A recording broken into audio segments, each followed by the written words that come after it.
ममता ने सीएम पद से इस्तीफा देने से इनकार किया। 9 मई को ब्रिगेड में नई सरकार का शपथ ग्रहण समारोह है। पश्चिम बंगाल में चुनाव के नतीजे आने के बाद जो हलचल शुरू हुई वो अब भी बरकरार है, लेकिन इसी बीच बंगाल को लेकर एक बड़ी खबर सामने आई है। नमस्कार, आप देख रहे हैं न्यूज़ 18 का डिजिटल प्लेटफॉर्म। आपके साथ मैं हूं पारुल तिवारी। पश्चिम बंगाल के राज्यपाल आरएन रवि ने गुरुवार को बंगाल विधानसभा भंग कर दिया है। विधानसभा चुनाव में बीजेपी को बहुमत मिला है। बहुमत के बाद ममता बनर्जी ने चुनाव में वोट चोरी का आरोप लगाते हुए सीएम पद से इस्तीफा देने से इनकार कर दिया था।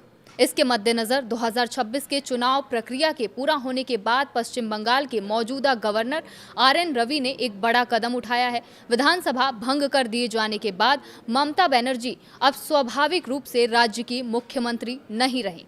भारत के संविधान के आर्टिकल 174 के क्लॉज 2 के सब क्लॉज बी के तहत मिली शक्तियों का इस्तेमाल करते हुए उन्होंने पश्चिम बंगाल विधानसभा को भंग करने का आदेश दिया है। ये घोषणा बुधवार 6 मई 2026 को पब्लिश हुए एक स्पेशल गजट नोटिफिकेशन में की गई। सरकार के पार्लियामेंट्री अफेयर्स डिपार्टमेंट द्वारा जारी इस निर्देश के मुताबिक मौजूदा विधानसभा 7 मई 2026 से औपचारिक रूप से भंग हो जाएगी। गवर्नर आरएन रवि के साइन किए हुए इस ऑर्डर को राज्य के चीफ सेक्रेटरी दुष्यंता नरियाला ने जनहित में प्रकाशित किया। आमतौर पर चुनाव के बाद नई सरकार के ऑफिस संभालने से पहले पुरानी असेंबली को भंग करना एक संवैधानिक प्रैक्टिस माना जाता है। इस ऑर्डर से 17वीं विधानसभा का टर्न खत्म हो गया और नए चुनाव हुए रिप्रेजेंटेटिव के साथ 18वीं लेजिस्लेटिव असेंबली के बनने का रास्ता साफ हो गया है। उम्मीद है कि अगले कुछ दिनों में नई कैबिनेट का शपथ ग्रहण समारोह और नई लेजिस्लेटिव असेंबली का पहला सेशन बुलाए जाने का प्रोसेस भी शुरू हो जाएगा। बता दें कि पश्चिम बंगाल विधानसभा चुनाव में बीजेपी ने राज्य की 293 सीटों में से 207 पर जीत हासिल की है और बंगाल में अब पहली बार बीजेपी की सरकार बनने जा रही है। इस चुनाव में ममता बनर्जी की पार्टी को पराजय का सामना करना पड़ा और 15 साल के बाद ममता बनर्जी सत्ता से बाहर हो गई हैं। चुनाव के बाद ममता बनर्जी ने करीब 100 सीटों पर वोट चोरी का आरोप लगाया था और कहा था कि वो हारी नहीं है बल्कि उन्हें जबरन हटाया गया है। इसके साथ ही उन्होंने सीएम पद से इस्तीफा देने से भी इनकार कर दिया था।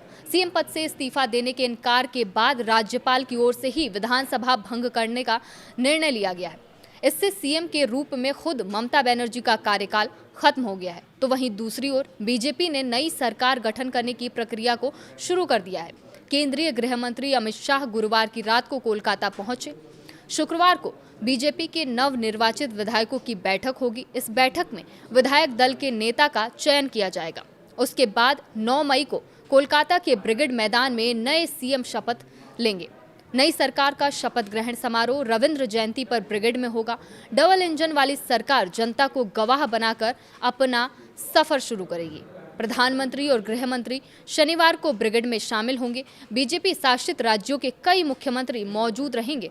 शपथ ग्रहण समारोह में एसपीजी और कोलकाता पुलिस सुरक्षा की जिम्मेदारी संभालेगी। उधर ब्रिगेड के बाहर सुरक्षा की जिम्मेदारी सेंट्रल फोर्स की होगी।